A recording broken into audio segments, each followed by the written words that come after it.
की आशंका के चलते बवाना इलाके में दीपक नाम के शख्स की गोली मारकर हत्या कर दी गई और ये वारदात तब अंजाम दिया गया जब दीपक अपनी बेटी के साथ सुबह मॉर्निंग वॉक करने निकला था। ये सड़क आप देख रहे हैं, दोनों तरफ खेत है। दीपक के घर के पास की ये सड़क है और रोजाना दीपक इसी तरीके से अपनी बेटी के साथ निकलता था, मॉर्निंग वॉक करता था। लेकिन गैंगवॉर की आशंका इसलिए जताई जा रही है क्योंकि दीपक मंजीत महल का भांजा है और हत्या करने वाले जो शूटर्स बाइक पर आए थे वो दरअसल नंदू गैंग के बताए जा रहे हैं और इसी आशंका के चलते आगे जो इन्वेस्टिगेशन इस पूरे मामले में दिल्ली पुलिस करती नजर आ रही है। ये सड़क आप देखेंगे, फॉरेंसिक टीम यहां पर पहुंची थी, तमाम जो साक्ष्य हैं वो यहां से जुटाए गए। बताया जा रहा है कि सुबह तकरीबन 7:30 से 8 बजे की ये वारदात है जब दीपक अपनी बेटी के साथ इस सड़क से मॉर्निंग वॉक करता हुआ गुजर रहा था। बाइक सवार 2 शूटर आते हैं और ताबड़तोड़ फायरिंग दीपक के ऊपर करते हैं। बताया जा रहा है तकरीबन 12 राउंड फायरिंग इस मामले में की गई। दीपक को कितनी गोलियां लगी इसको लेकर अभी पोस्टमार्टम रिपोर्ट का इंतजार किया जा रहा है, लेकिन जिस तरीके से इस वारदात को अंजाम दिया गया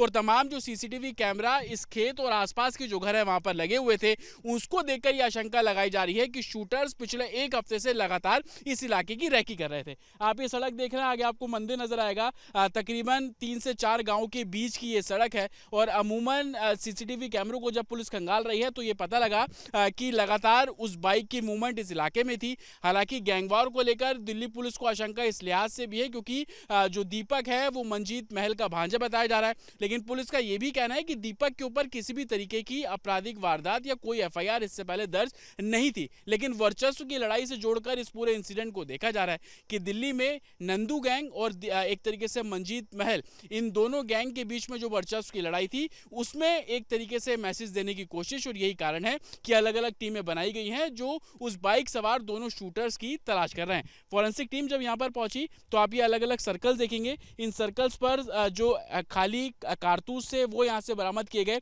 ये भी जानकारी मिल रही है कि जब इस पूरी वारदात को अंजाम देने के बाद शूटर्स फरार होने की कोशिश करते हैं, हत्या को इस जगह पर अंजाम दिया गया और सामने जो आप रोड देख रहे हैं इस रोड पर भागते हैं, लेकिन आगे से रोड बंद था, यू टर्न लेकर वापस आते हैं और वापस निकलते हुए भी 2 राउंड फायरिंग दीपक के ऊपर किया गया। तो कहीं ना कहीं अग्रेशन इस पूरे इंसिडेंट में शो हो रहा है और यही कारण है कि गैंगवॉर को देखते हुए दिल्ली पुलिस इस पूरे मामले की जांच कर रही है और कहीं ना कहीं अगर नंदू गैंग का नाम इसमें सामने आ रहा है तो वो शूटर्स कौन है उनकी पहचान करके उनकी गिरफ्तारी करने की बात अब दिल्ली पुलिस के द्वारा की जा रही है। विजय आकाश के साथ जतिन शर्मा, रिपब्लिक भारत, दिल्ली।